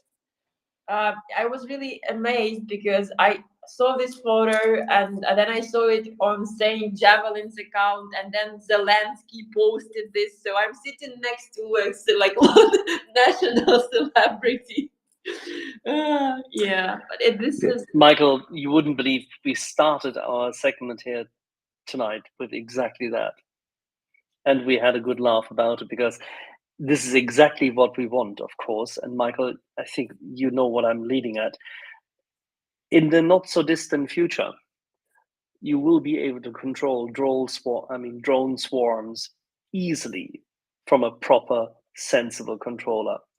You may even be able to control drone swarms from very, very far away. Absolutely. Yeah. I mean, I think most of us have seen over the last few years, whether it was the Olympics opening ceremonies where they have hundreds or thousands in the air. I just, my own personal experience, I can't imagine handling more than one at a time. But that's obviously, Axel, we're headed in that direction, right? Multiple drone swarms, even dropping them out of the back of a C-130 or a C-17 in a palletized packet.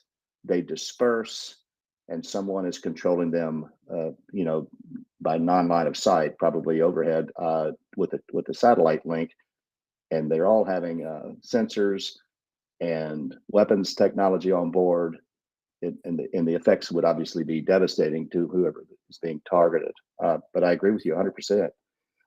The last question I have for Ocha is, and again, I understand you probably can't go into a lot of detail, but I wonder about how much of your drone flying looking for targets is just going out hunting, or are you getting cued or tipped or directed by others. And to the extent that you can answer that, I understand. If you can't, but just very curious about the mission itself. And then with that, I'll step down. Okay, every time you have different missions. Sometimes you must recon all the day. Like you change battery after 20 minutes of your flying and go to fly again, and it can be really 4-5 hours without rest. Sometimes you have any information that please make and find something, and you of course fly and check.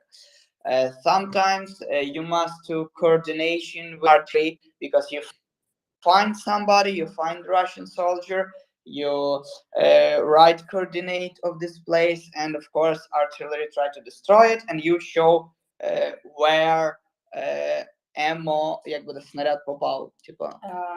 The landing. The landing, where ammo landing. And of course, every time you have different mission, different situation, and don't have article, don't have the rules of your job. You must make this rules every time. Very cool. Thank you so much. Thank you for your service to your country. It's just been an absolute honor to talk to you both. Thank you very much, Michael. And we go to Alan. Alan, you got your hand up. Thank you, David. I have two questions for Ocha. First, all this recon drone video footage, is it being archived and saved for history?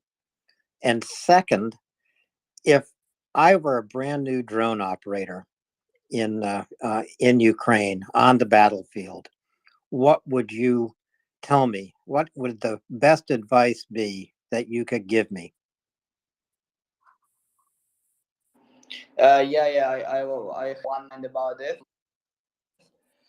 First, when you have a mission, you must think about your life. Like, first, you must find a place where you can hide. It's really first a place when you can fly. And every time, try to learn maps and territory where you working. It's really important. And archive. About archiver, I don't know, because have I think 100 videos and like open area in internet, and you can find a lot of videos in Telegram or another platform, but I'm not sure that we have archives that really. Like what I know, because I send some hard drives, we do have officers who collect the videos and they store the most important data because it's their requirement in terms of reference. But if there is like a collective archive of all the videos, I doubt it's technically impossible. It's just it's a waste of time because the situation changes, the data changes, like, and then who will do the the decoding? It's a little bit too much, no? David, can I have a quick follow-up? Oh, please do. Go for it. So, Ochi, you just mentioned maps, know the terrain. How much time do you spend looking at maps before you go on a mission? And when you are looking from a drone down at the battlefield, do you very, very quickly, almost instinctively recognize where you are based on your inspection of the maps before the mission?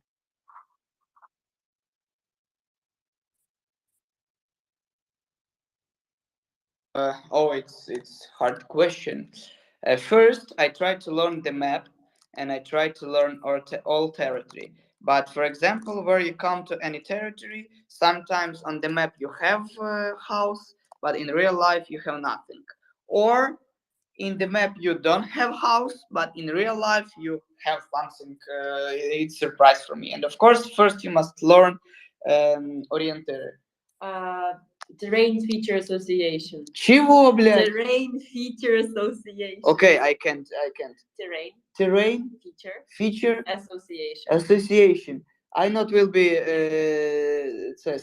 tell it again because I can't, but I think you understand. You must find it in your map. Come to real life. When you go to real life, you must see this, and only after this you can working with your drone. But for example, every time you must first learn your map, and you must understand where is enemy, where you can go, where you can't, where have forest, where have any pole, like field, because all our drones specs, and you must understand where you can work and where you can't. I hope you understand what I mean. Perfectly. Thank you very much, Ochi. That was a brilliant answer. We all understood very well. I think it was Kerry and then it's Frank. Kerry? So I wanted to ask you a light question, Ochi, something that was easier to answer, but I'd be interested to know. So we have had multiple conversations here about, is it MREs, guys? You'll know better than me. So which is your favourite, from which country, and what is it? MREs as in murderous rectum enfillment, or did you mean the intolerable food? These dehydrated foods. So which is your favourite, Ochi? And then the other is, if you were to recommend a Ukrainian dish to me, what would you recommend? Recommend what? Sorry, say that again. So if you were to recommend, if Ochi was good to recommend a Ukrainian dish to me, so something to eat, something typical Ukrainian, what would it be? He can't say borscht. Борщ не кажи. Borscht? What is this? I don't know about this. I really love Ukrainian dumplings. They're really dumplings. It's really tasty. Dumplings with cherries, sweet dumplings. Oh my god, it's amazing. If you want to try something tasty, come to Ukraine and try dumpling with cherry. Oh my god. But just guys, just so you know, he's well fed here. I make sure he's well fed. He's not hungry at all. No, I'm not hungry. І друге питання. Ratios. Ага, окей. The best. Чого, бля? Ratios. We say ratios. Ratios, Yes. MLRs. Yes, MLRs. The best MLRs in McDonald's. Really. For example, I eat Russian MLRs already, and this shit. I eat Ukrainian MLRs. It's really tasty. Ukrainian MLRs, it's really tasty, and I try Chinese MLRs. Of course, it's good. It's really good. With TikTok and sneakers, I think it's great. I like it. But McDonald's is the best. Yeah, sometimes KFC. That was like. Is that why they're so bad? David, sorry, that was like a joke about that. So the second time I asked Ochi, what would you like to have in like a care package? He was like, send me Big Mac menu. And I was like, have you seen it rotating? Like it will take like a month to actually like rot. It's not okay. And he was like, it's gonna be fine. And guess what? He would have eaten it in a month at that point. So not recommended, but he loves it. So yeah. So I was going to say, is that the reason why he runs out of battery so much? Because he actually sends his drone off to go and collect a KFC, right? It's a joke because I know there isn't one nearby, but.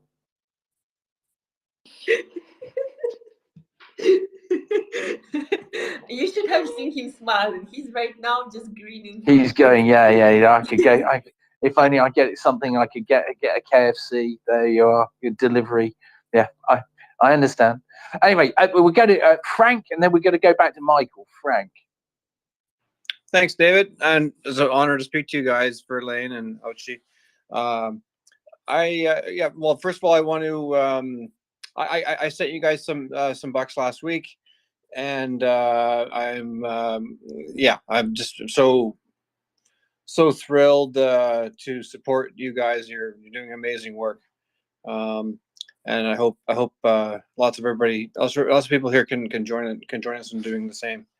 My question was, so there's charities here, like for example here in Canada, there's MriyaAid that sends over some of the things that are on your wish list, and I'm just wondering, is it like, just in a general sense, is it better for you guys to source things either in Ukraine or perhaps in nearby, like in Poland, or is it better to get things over here in North America or in the UK or further away? Verlaine, that's a perfect question, isn't it? Because there's horses for courses. Certain things you can source perfectly fine in Ukraine, and other things are good if they come from abroad, right?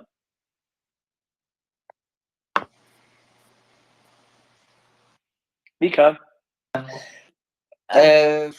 I think I can't tell about this question because I'm not volunteer. Like it will be great question for volunteer. For example, of course, will be the best if we can find all of this clothes in Ukraine, because it will be easy for us. We not must find something in internet, and it will be fast. But it's really better question for volunteers for week, I think. Yeah, guys, I'm sorry, I'm gonna take this one for myself. Since I am a co-founder of MriyaReport and I'm a part of MriyaAid, and I'm also doing a lot of other things, I can tell you that there are part of the things which can be bought in Ukraine. So that's why we are fundraising it for MriyaReport, so we can figure out what can be bought within Ukraine. What are the things, the priorities which I can procure from, for instance, like I don't know, Finland, Norway, Canada, US, China, whatever they need as an ASAP thing, I will do that. There are some things which can be donated or there are surplus, and I'm hunting them down regularly. It depends on a time. If it's a time sensitive issue, I will hunt them down in Ukraine. If it's something which we need as soon as possible, I will earn some extra money and pay for it to get it faster, because someone's life depends on that. But if it's something which we're thinking in advance, I will try to find like the best prices with the discount in bulk, mostly abroad, because it's like in Ukraine nowadays we don't have this sense of like lacking a lot of things, but mostly really high sensitive rare specs and devices are being outsourced. So like I think nowadays I have enough experience dealing with this stuff. It's more than a year, and I can tell you that in some cases I just need to analyze and do a proper risk assessment and all the calculations, and only then I can tell, like, yes, this is the way. So I have something to compare, like we did with the tourniquets, like we did with some pieces of equipment for the drones, like we did, like, but we also are doing maintenance in Ukraine.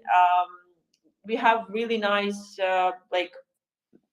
offices with the Ukrainian mechanics doing all the stuff, and they have the spare parts, and it's actually really better to fix a drone when to find a new one, because we have a shortage nowadays, because once again, as Socha had mentioned, sometimes they're being spoofed or jammed, and EW is merciless, and I'd rather fix a drone than try to find a new one when there is none to find, either in Ukraine or anywhere else.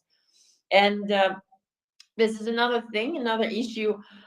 We don't need anything unnecessary or extra. You have to understand, when they were in Rubizhne or even Stanitsa Luhanska, they were trying to take not as much things or as many things as possible, but as many as they need, so they don't have anything extra on them to slow them down. So that's why when we are asking something, or where they are asking for something specific, I'd rather get the things they need, not the things that we can just, source.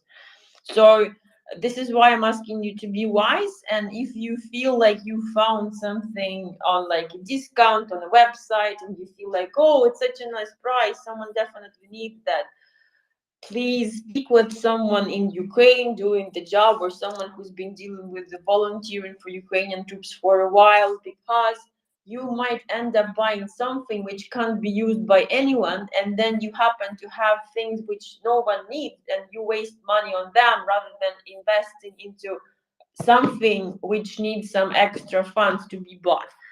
So just like my recommendations for those guys who feel the urge to help, just get in touch with someone who's actually either on the ground or been doing this for a while and has a legitimate credentials from the unit.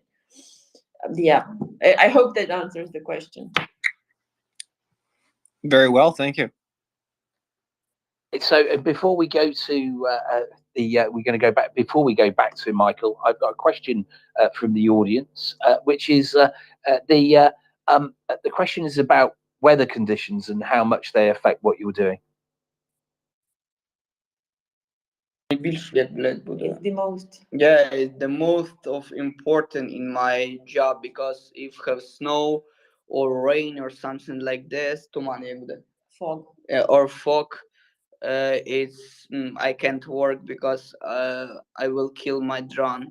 It's like I can't do nothing because of weather, and every time I must wait good weather, because like without good weather, not will be good job. It's big problem, because when we have a winter, of course we have a lot of snow. When we have spring, of course we have a lot of rain, and we must show the best result, and we must try the best way. In this winter, in this winter, we find good idea for our drones. We use glycerin for propeller, and our propeller can work, because if we have winter, it's minus every time, and of course motor and engine of our drones not will be working fine, and we try to find a stupid way. We have a guy who smoke vape, and this I don't know how to explain. Vape. Yeah, we know it. Yeah. And glycerin you use for smoke the vape. Це як ця, блядь, хуйня, яку ти вливаєш в вейп, щоб курити. Like a mixture. Like a mixture. And we use this for our drone, like. And is the glycerine to stop it from icing up? Yep. Very clever, very smart. Thank you so much. Guys, let's have like 5 more minutes and we're gonna go, because they need to we need to prepare for tomorrow, and they will need to train. So I hope I will speak to Ocha. Maybe we can come tomorrow or the day after tomorrow, depending on how he feels. But like, let's have a couple more questions right That's now. wonderful. Mother hen there, or mother goose, right? The fabulous. And look, we'll get him as much as we can. Michael, last question. Well, I appreciate it. And so what I'm about to offer up is about battlefield morale. And because Ocha mentioned his love for Big Macs, and at the risk of really embarrassing myself, most of you that are from North America will remember this. I'm 59 years old, but if you go back to the 70s and 80s, the McDonald's commercials, there's a drinking game, but it's a challenge in the battlefield just to keep spirits up, to see if your comrades can do the do. And that is, if you remember the old Big Mac commercial, it was a rapid speak of its ingredients. It was 2 all beef patties, special sauce, lettuce, cheese, pickles, onions on the sesame seed bun. And you try to get people, especially Ukrainians in the trenches or on the battlefield, trying to repeat that and trying to do it accurately. We did it during the first Gulf War, and it was remarkable that a lot of young people had no freaking clue what we were talking about. But I offer that up as just sort of an enlightenment as far as, to liven things up and have fun with your friends, since Ocha seems to love Big Macs. If you can Google the Big Mac commercials from the 70s and 80s and then make it a challenge, it does become something of a stress reliever. I've been there, done it, and it's remarkable that, especially in a foreign country, I can understand, it's like a chess match. You're trying to figure it out, but you get there and it's fun, and God bless you all. Thank you. And thank you very much, Verlaine. This has been a wonderful evening. Your house guest has been absolutely amazing. He's look, just bring him back every moment you can, right? Thank you for all. Thank you, guys, and thank you that you як буде витримали. Як буде витримали. We will take you at your word. So, just a second, tomorrow. Скажи, wait a minute, please, because I'm just laughing. He's like, thank you so much, guys, that you were able to hold it all together. you braced yourself. You kept it up. You survived, You survived. You survived English. Yeah, and I will wait you on my Instagram page, maybe in Patreon. And thank you so much, and have a great evening, have a great night and day, and I hope in your country never will war. Slava Ukraine. Героям Slava. Slava Nazi. Смерть ворогам. Thank you, Verlaine. Thank you. Thank you. Ashley. Good night. Good night. Good night. Thank you. Gosh, All right. day, Waldorf. How was it? Good It show, was right? wonderful. It was absolutely wonderful. Epic. That's probably the way to say it. Absolutely epic. Absolute bloody Essex. Epic.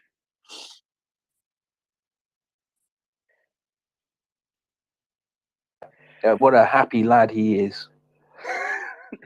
This is why I put it up in the title for everyone who hasn't seen it yet. This is the way forward. Happy warriors.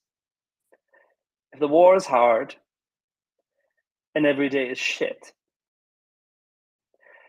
and if you have to do things which are really tough, you have to see it as a means to an end, and you have to be a happy warrior. You have to get up like he does, do your thing, and be happy about defending your own country. So, in that regard, thank you very much, everyone. That was delightful this evening, and I shall hand it over to Alan so that he can come up here to the balcony. Welcome to the balcony, Alan. It would appear that Axel has pre-warmed that seat for you. Don't ask me how he did that. Oh,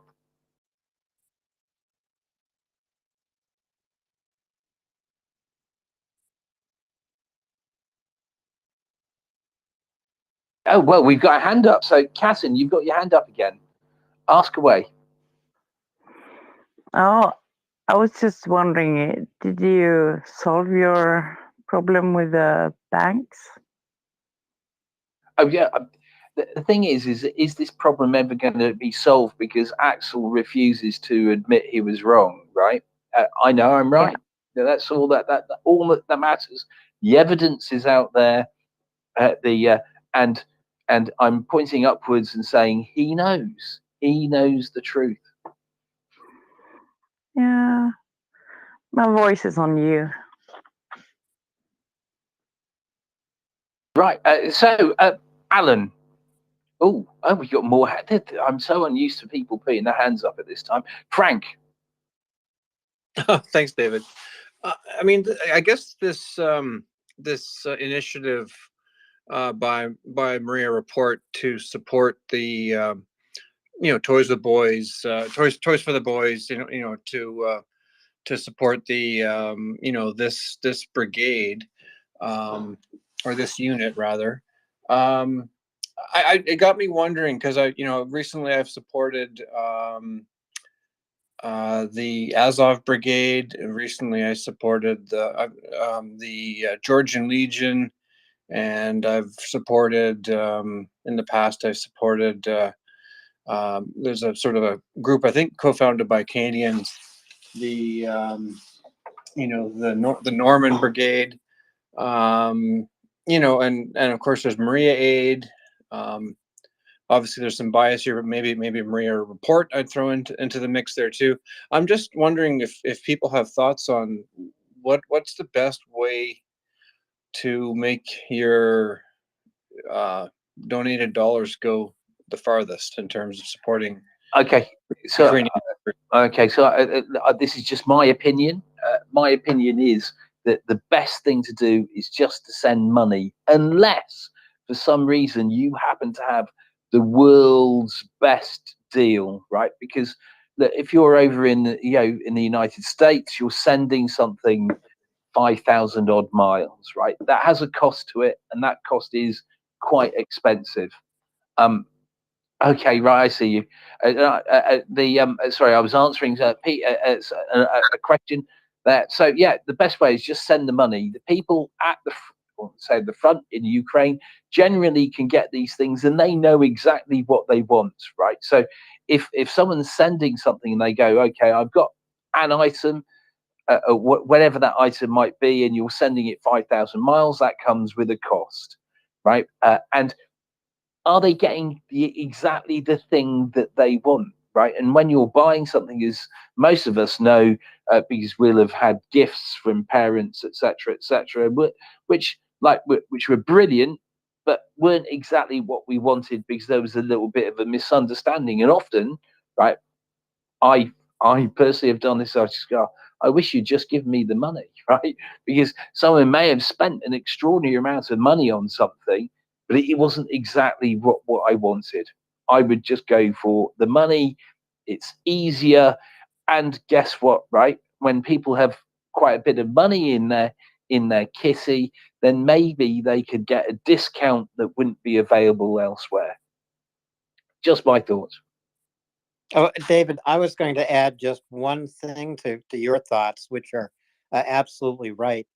If people can look at their budget and become a monthly giver, and you can do this, pardon me 1 minute.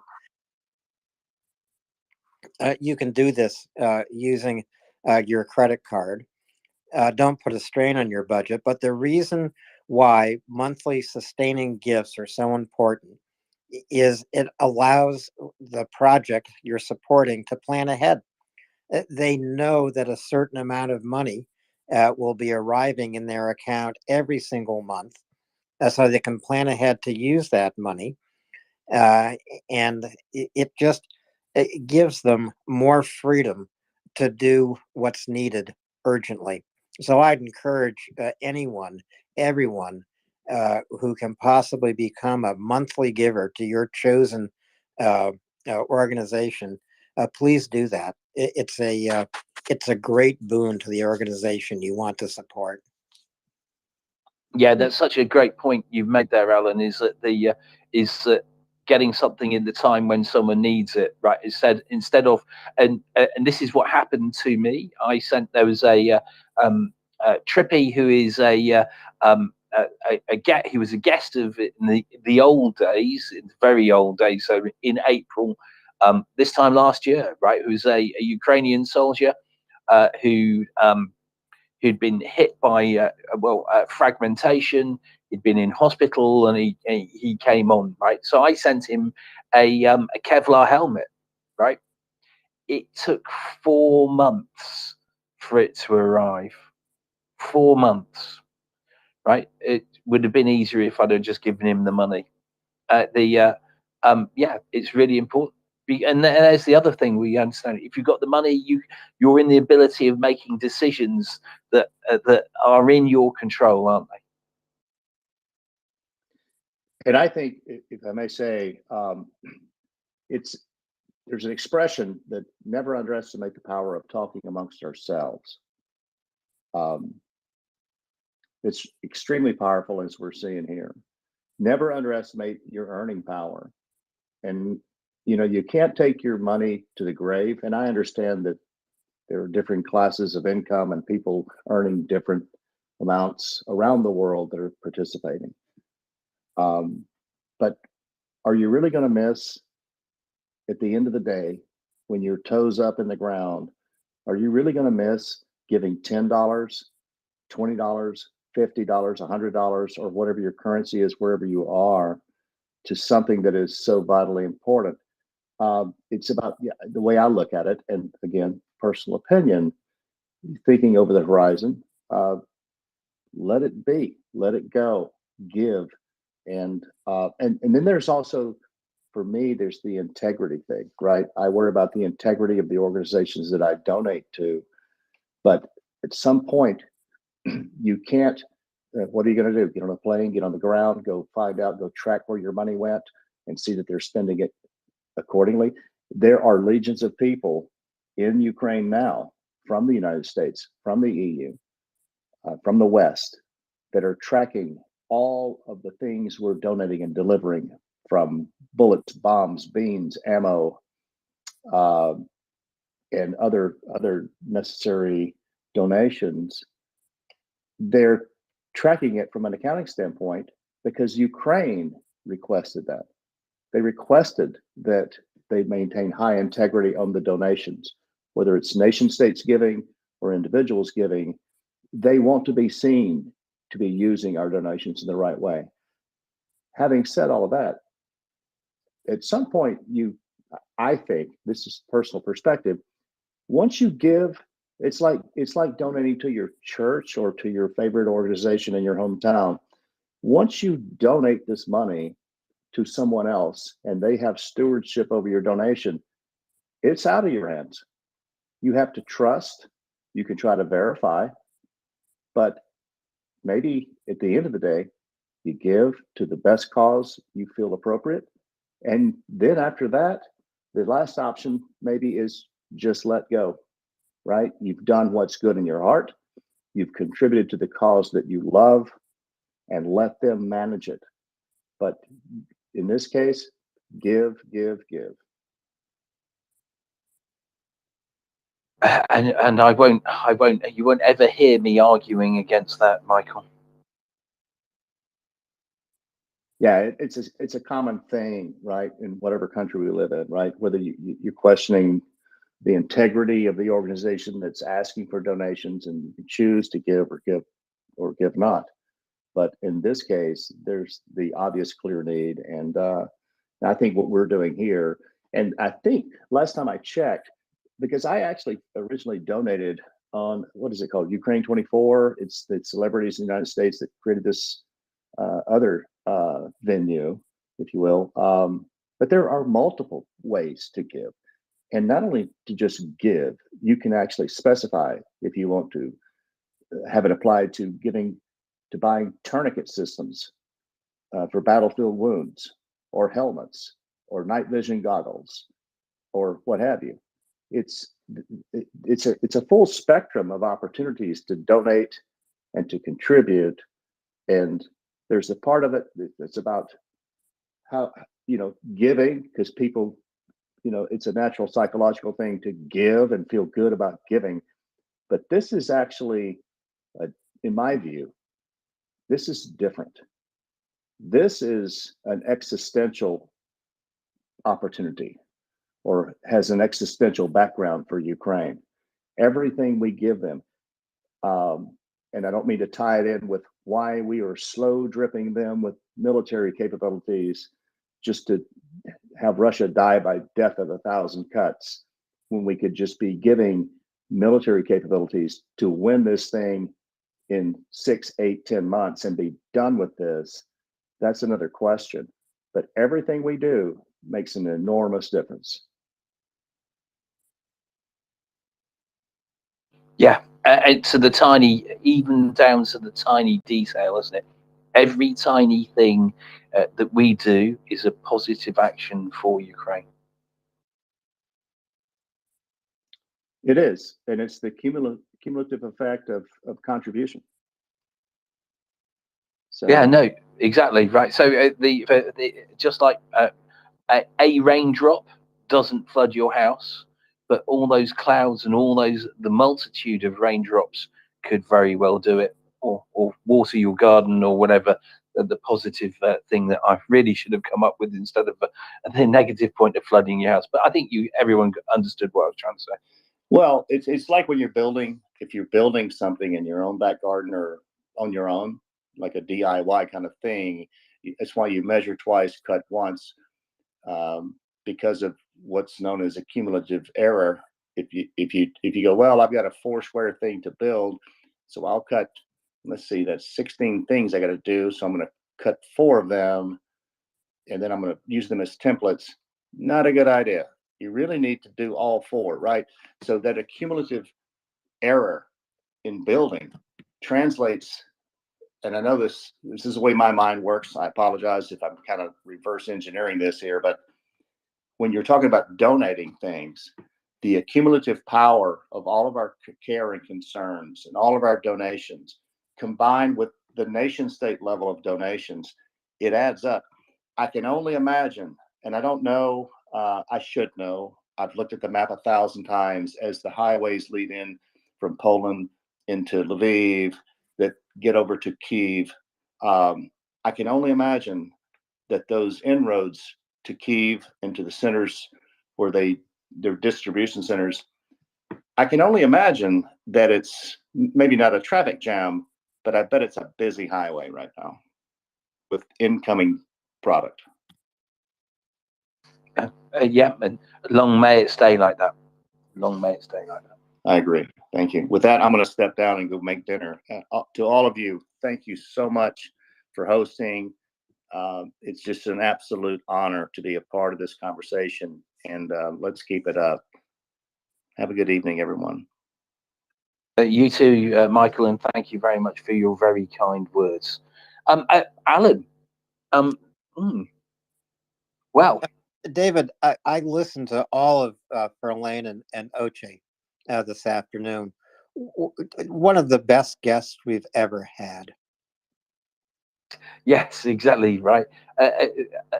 Absolute exuberance, right? I mean, a young